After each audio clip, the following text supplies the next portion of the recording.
Well, yesterday, Israel's Security Cabinet approved a sweeping plan to completely conquer all of Gaza, including Gaza City, including the Moasi, where most of the population of Gaza is concentrated, including all the rest of the little places that have not been conquered until now.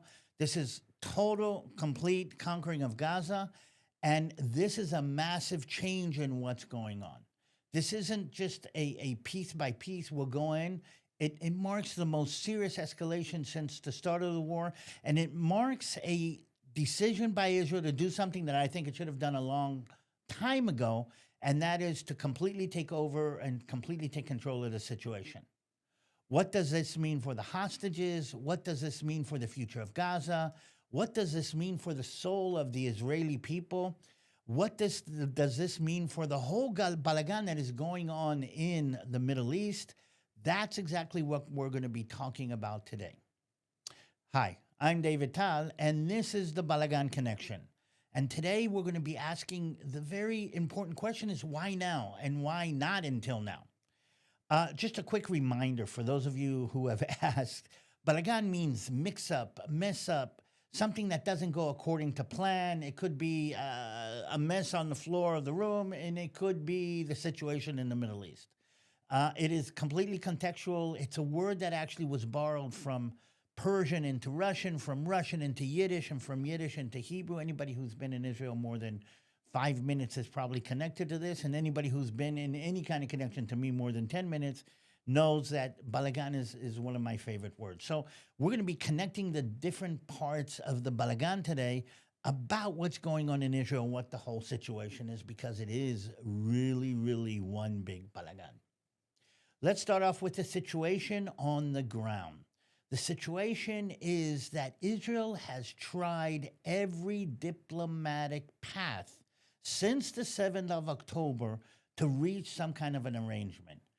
Every way possible to reach a ceasefire, to swap the hostages, to mediate talks.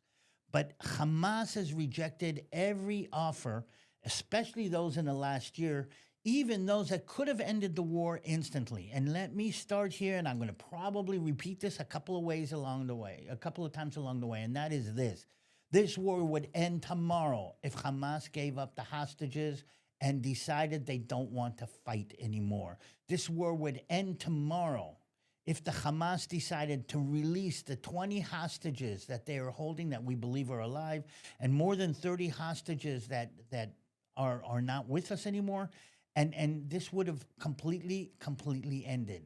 But they keep on repeating the refusal, repeating again and again. We don't want to end this war. We don't want to surrender. Don't want to finish this. We don't want this to be done. We want to put Israel in its place. We don't want a two-state solution. We want Israel gone. And that is why Israel, I think now, has reached a conclusion that the Hamas values the power and the Hamas values their ideology more than the life of their own people, to make it very, very clear. And the hostages, as long as they remain captive, have actually brought Israel to a point where there's no more choices that we can make. We can't resolve this diplomatically, and a decision has been made to re-enter Gaza. I want to add one more aspect to this. If the Hamas had given up a week ago, a month ago, a year ago, this would have been over. But Israel hasn't been able to militarily dismantle the Hamas. I mean, as a fighting force, it's not there. But there's enough people in Gaza who are willing to put on a Hamas headband, even if they're 15 years old, and that's what we're dealing with right now, and to take an RPG and stand up behind a tank and say, we're not giving up. And I think to a certain extent, that's part of the situation that we're fighting, and a situation that we're having to determine how to deal with. And that's why the decision was made to retake Gaza from side to side. It's going to completely conquer Gaza. And the idea is that we are even going to go into the areas that we think the hostages might be. We're going to be dismantling Hamas's control. We're going to be restoring some kind of security. And what I'm trying to say is this is not the optional situation. This is not the best plan. And there are many people in Israel and even in the military that are really complaining about this because this plan will endanger the very people that we are trying to save. This plan will endanger the hostages that are still in there. And we know more or less where the hostages are, and the weight of Israel's pressure might bring the Hamas to do something terrible.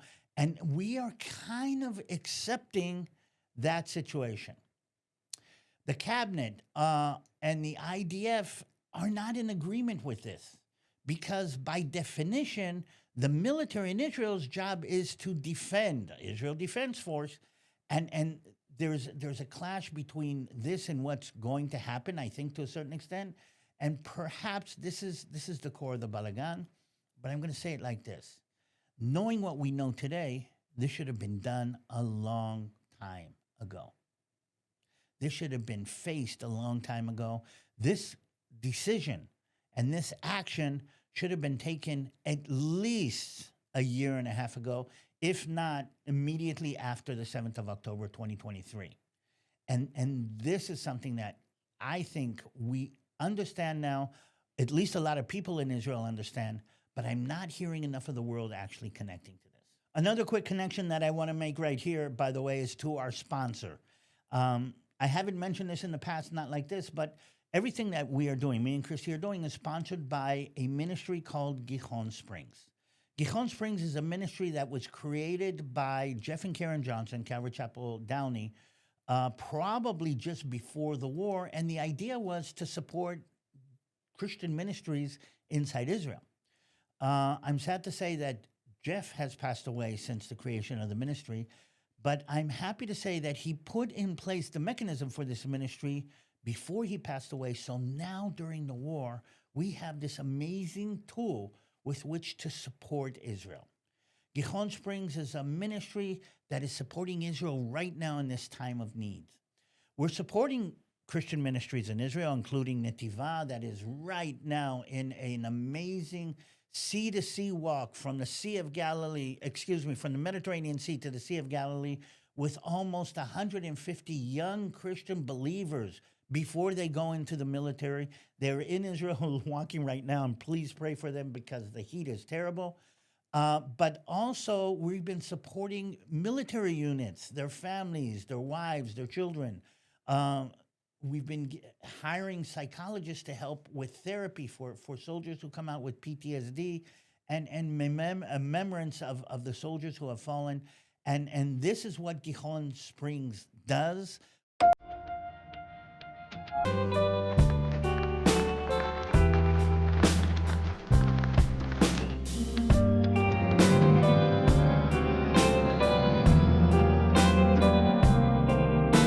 My name is Colonel Doris Saar, the commander of the Armor 8 Brigade at the IDF. Me and my brigade appreciate all the Ghon Springs efforts. Thank you, David, former tank company commander, for supporting the 8th Armor Brigade.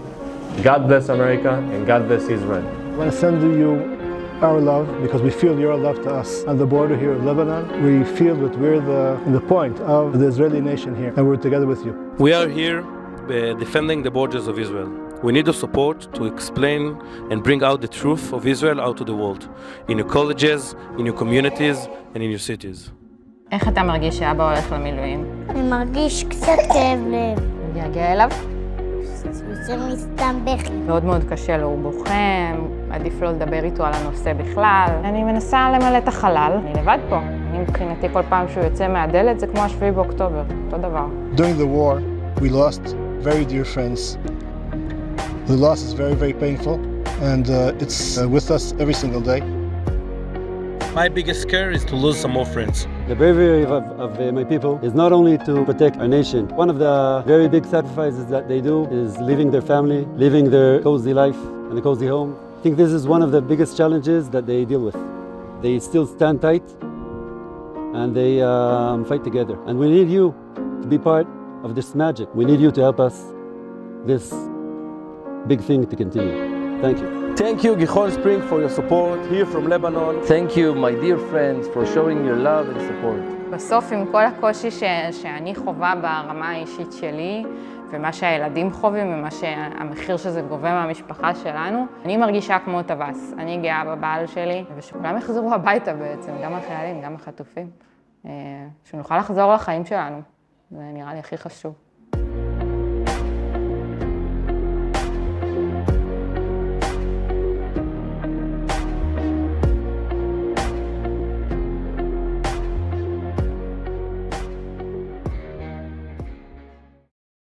If you want to be a part of this, please click on the QR code that you see right here, or go to ghonsprings.com and be a part of supporting Israel in this time of need.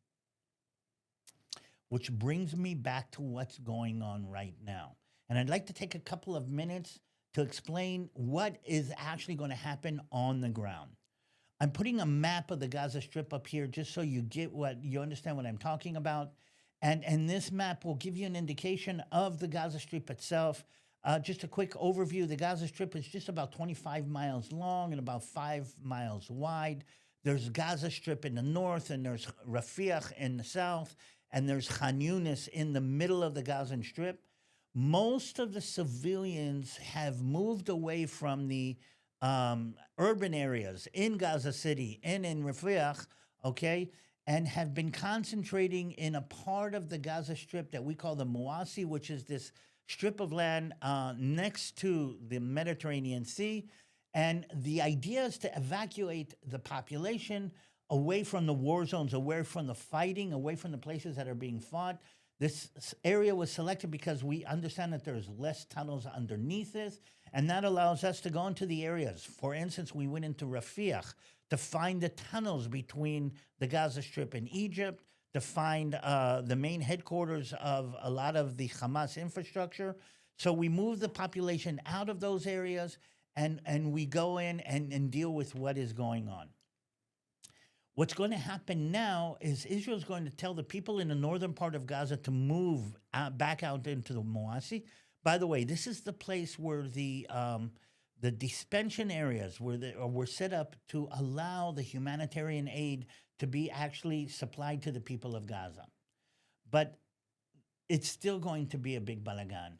It's going to be a methodical conquering Gaza City and going into the tunnels that are underneath Gaza City. Going into the Mawasi, in some of the areas where we think that the hostages are being held, and taking in consideration that this might bring a terrible situation for the hostages itself, basically because we understand that there's no way around this. Hamas doesn't want to reach an agreement, doesn't want to reach a ceasefire. And let's make this clear. Hamas doesn't want a two-state solution, which is why they've been turning up the fire and they've been turning up the balagan about all the different aspects of what's going on in Gaza. They're weaponizing the suffering of their own people. The minute Israel makes any kind of move, the global media reaction is horrific and terrible. Genocide, ethnic cleansing, but they kind of, Israel is killing Palestinians indiscriminately. All of these are lies, but it doesn't even matter. People are willing to believe. And what I find fascinating is that in all of this, nobody talks about what Hamas did. I mean, think about this, okay? It's all about the starvation and the suffering of the people on Hamas. They spread this terrible picture, okay, of a starving child. Then it's clear that the child is not starving. He has a genetic disorder. But, enough people have believed it. And then the imagery that they have used, okay, is being used again. And now the Hamas is publishing pictures of the hostages. And you can see that they are starved. You can see that they're being terribly abused. And the world isn't saying anything. Like the starvation imagery as a weapon can only be used by the Hamas. It's like they have no responsibility for what's happening. And they're using old pictures, stage pictures, to dominate the emotions while obscuring the actual fact. This isn't reporting. This isn't journalism. This is information warfare that shifts the blame from Hamas to Israel. It is a way to move the pressure. The Hamas cannot fight a war on the ground militarily. The only thing that they can do is put their civilians in front of them and hope that their suffering civilians will be the defense that they need, together with Western ideology and Western pressure, to put pressure on Israel to stand down. I mean, look at what happened just now. The Germans have actually decided, I heard this yesterday, on an arms embargo against Israel, okay? In response to the occupation, in response to what Israel is doing, in response to the fact that Israel isn't reaching a ceasefire, okay? All arm exports for Israel from Germany will be turned off. The pressure on Israel is mounting. Nations, in Western nations, friends of Israel, are pushing for a two-state recognition. They're going to recognize a Palestinian state, even though, one, the Palestinians don't want a Palestinian state. Hamas has rejected any deal that acknowledged Israel's and said this very clear. We will not accept a Palestinian state anywhere, any shape, any form, because that means us agreeing to an Israeli state. They're rewarding terrorism. They're rewarding the self-mutilation of the Palestinians. They're rewarding the Hamas using the Palestinians in their suffering. Germany is going down that route. France is going down that route. Italy, Spain, even the United Kingdom and Canada. I mean, our friends are turning against us. By the way, it's biblical. It's completely biblical. And we're watching this. And I want to bring the Israeli side, because this war is very personal for Israelis. Nearly every citizen in Israel has friends or people that they know that are tied to the hostages, both past, tied to the victims that were attacked on October 7th, and tied, by the way, to the soldiers that are fighting. As Jews, the sanctity of life guides us even above the politics. As soldiers, we're raised to protect and not to exploit civilians. And what I'm trying to say is that we know what's going on in Gaza. We know what's going on in Israel. And again, I find it very fascinating to hear people like Piers Morgan saying, but it makes sense that this is what Israel is doing, or I can't condone what Israel is doing because now I believe that they're doing something like this. We're being blamed for shooting people in the lines to get food. And it doesn't really make any sense to me, because I know that we don't do this. It doesn't make sense to do it, and there's no reason to do it.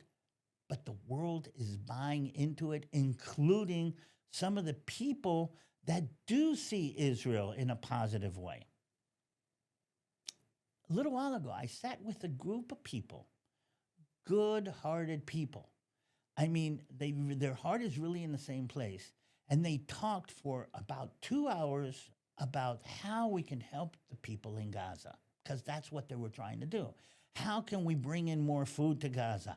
How much food needs to be in Gaza? We need to feed the 5-year-olds in Gaza. And nobody said a word about the hostages. Nobody said a word about why this happened. Nobody said a word about the fact that if Hamas pushes the button and releases the hostages, this would all be over. Nobody said a word about the fact that we're feeding these 5-year-olds that actually will grow up to hate Israel, because that's what they do. That's what they're taught. That's what they're indoctrinated to. And they will be the next round of Hamas fighters to cross over a border or find a weak link in the chain and attack not only Israel, but the rest of the world. It's like we're dealing with the symptoms, and nobody's talking about the disease. And the disease is hatred. The disease is evil. The disease is Satan using these people right now to be the main weapon against God's plan. And right now, we're walking in the fire. And from day to day, for me, an Israeli and living here in America, I just see more and more of it. Israel is walking into this moral, military, global fire. It's the Balagan connection that I want to make today. We're not alone. Around the world, not a lot, not everybody, not the majority, but around the world, people are waking up and choosing truth over the spin. People are waking up to stand firm with Israel and stand firm with Israel's fight to survive. And I can't help but make this connection into another biblical story where God's people were put into the fire. And those of you who grew up reading the Bible can remember the story of Shadrach, Meshach, and Abednego, 3 faithful companions of a guy named Daniel who stood firm under the oppression and refused to bow down to the golden idol that back then was the king of the empire and everything that was connected. The idols today are different. I can't help, again, connecting to this mentality is the golden idol is me feeling good about doing good for other people. I mean, we want to look up for the Palestinians. This is our goodness. And I can't help but stress, and here's a phrase that came to my heart, is that we need to make sure that not goodwill is done all over the world. We need to make sure that God's will is done all over the world. And the virtue signaling goodwill that people are kind of brandishing in some cases is not God's will. So these 3 friends of Daniel were thrown into the furnace and canceled and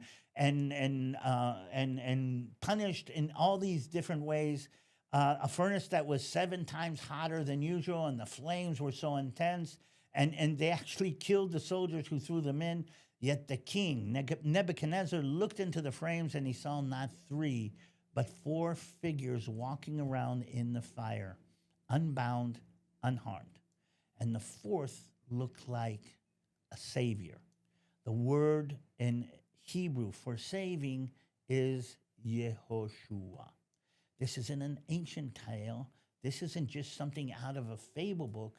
This is part of our heritage. This is part of our understanding. This is a biblical truth. So when the furnace of the balagan, of the confusion, completely enwraps us, the world seems against us, we have to ask, who is with us in this furnace? And what I'm trying to say is, I know that you're with Israel in this furnace, and some of you will pay the price. I know that you're with us in standing up for God's people. And what I'm trying to do is explain to people how this does. But even though the fire rages and it's scary sometimes, we're not alone. There's a 4th person that walks with us with comfort, with strength, and downright miracles, so we can come out of this unbound, unburned, and victorious. And if you don't know who I'm talking about, please contact us at the Balagan Connection or contact us at Ghon Springs. Let us connect you to that 4th person that walks with you, just like he walks with Israel today through the fire that all of us are going through.